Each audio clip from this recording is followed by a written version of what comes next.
December 27, 2023. Tuesday, London City, Ontario Province, Canada. 4:30 in the afternoon. Ito yung lugar namin dito, malamig. Kaya naka-full tayo ng attire. Dalawang winter jacket. Yan, ganito yung lugar namin dito. Malungkot. Yan. August, September, October may dahon pa to. Ngayon wala na. So winter hanggang January, February, March. Ganyan. Dito. May takip lang yung mukha ko dahil malamig masyadong simoy ng hangin. Yan. So ito lang magawa natin dito. Pa-vlog na lang.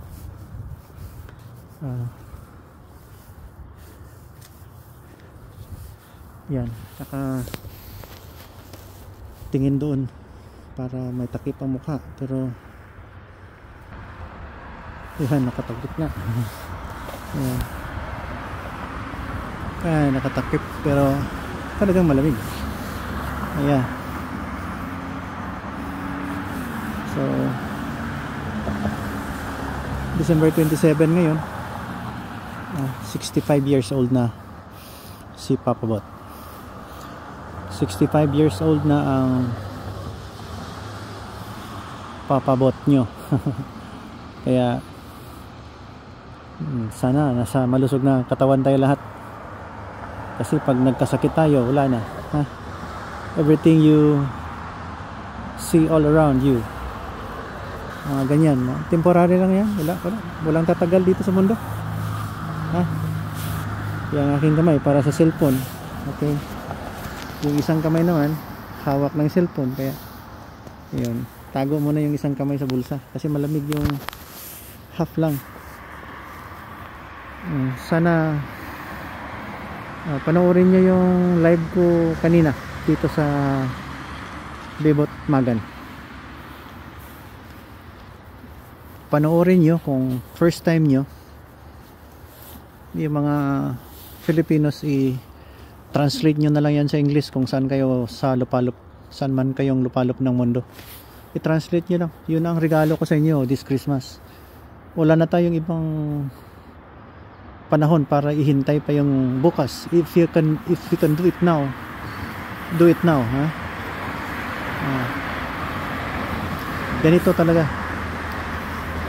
Pag huwag mo nang hayang tumagal, i-share mo yung message na yun. Godly message yun.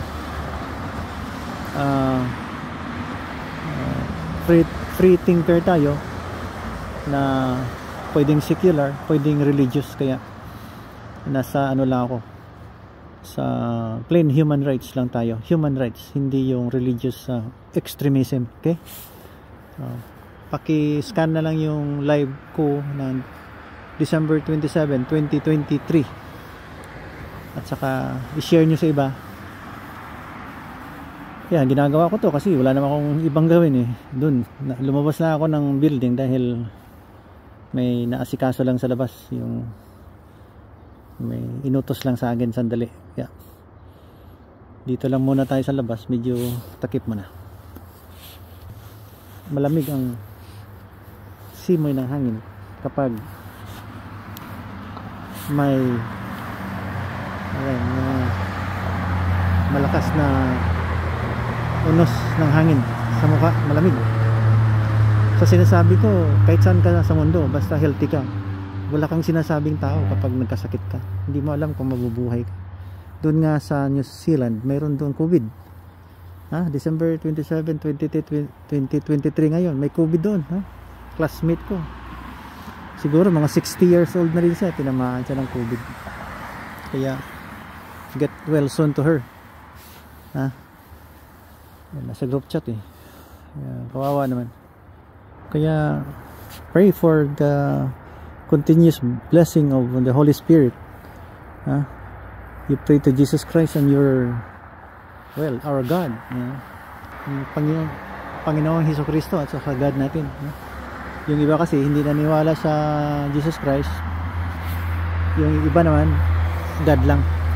Pati may God, kahit anong God mo, wag lang patayan, do not harbor hate, kasi pag may mag-harbor kayo ng hate, ibang usapan na yun, makakatikim ka rin ng revenge, may retaliation talaga yan, may kapalit ang kalukuhang ginawa mo, sino bang gustong may mamatay sa kamag-anak? Kahit na kayo, kahit na siguro ang aso nyo ayaw patayin, ayaw saktan, tao pa kayo pinatay nyo, hindi luko-luko yung propeta nyo. Kung sino nag-utos niyan, o sino kayang nag-canonize ng mga wordings nyo sa Holy Book of North Korea, Kurko na Kurko ba yan? Hindi ko maniwala dyan, huwag kayong maniwala dyan, para magkaisa na yung mundo. Iwasan nyo na yan, umalis kayo sa religion na yan, yung malasi. Kung ayaw nyong magpaawat, di bahala kayo, di ba? Kasi pag ang tinamaan nyo may puwersa din, di matirang matibay. Di kung naubos yung lahi nila, di luhan behold, sisigaw na lang kayo ng alak nyo, bar, pag bunyi nyo na pinatay nyo silang lahat. Ganun man talaga yung ka-animal yung grupo nyo, hugot ng hugot dahil dyan. Dahil kung wala yan, we can live this earth peacefully, with so much respect. Itong lugar na to, hindi ito maganito pag maraming mga loko-loko na terorista kagaya nyo, nobody will stay here, diba? Mabuti na lang may mga vlogger ngayon, na mga secularist, nagsasabi na katotohanan sa isang lugar, sa mga Bangladesh, mga Pakistan, may mga ano dyan, hindi nyo madala-dala sa religion nyo anywhere. Kaya kahit na wala tayong religion, basta sabay-sabay tayong nananahimik. Ito nga dito, Palestinian na supporters ng Palestine yan. Minsan yung mga kutsin nila dyan, may flag ng importante kasi walang patayan, from ano yun, from the river to the sea, free. I-wipe out nila yung isang race dun. Isa akin naman from the water of Mediterranean Sea to your tunnels, so that Israelites will be free. Bawi-bawi lang naman ganyan, okay, bye bye, thank you for watching. At least nakahabol ako ng galing gallery. Aywan ko kung wag na lang i-delete sana ng YouTube yung ginagawa ko, dahil importante yun, habang buhay tayo, makakakontribute tayo sa humanity. Hindi naman tayo genius gaya ng Jewish. Sila ang nag-invento ng Facebook, Google, YouTube, kung ano-ano pang mga contribution nila sa humanity. Sa inyo naman ang mga tauhan ng last and final fake prophet, Google din, Google, gulo-gulo, dami kayong kalukuhan, diba? Ang contribution nyo, distraction, so hindi maganda. You think it over, wag maging moron. Lumabas na yung mga salita dyan gayon sa moro. Ano yan, moron, galing sa English yan, hindi marunong umintindi ng parables.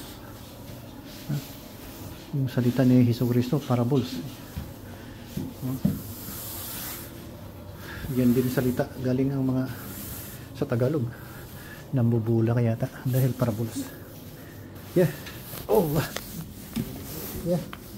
Nagkaroon ng basura.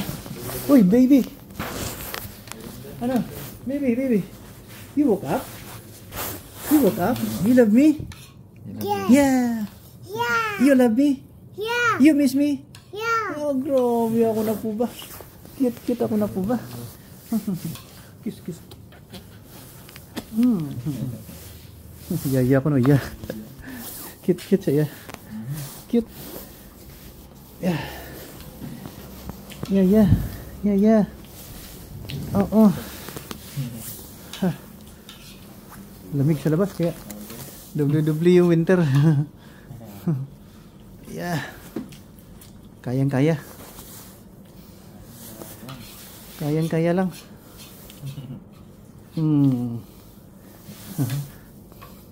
Anong kinakain? I-rip mo lang? Ha? Oo, na-rep mo naman. Wala na eh. Okay. Ayo, makakuan pa na. Ma-preserve. Okay, okay.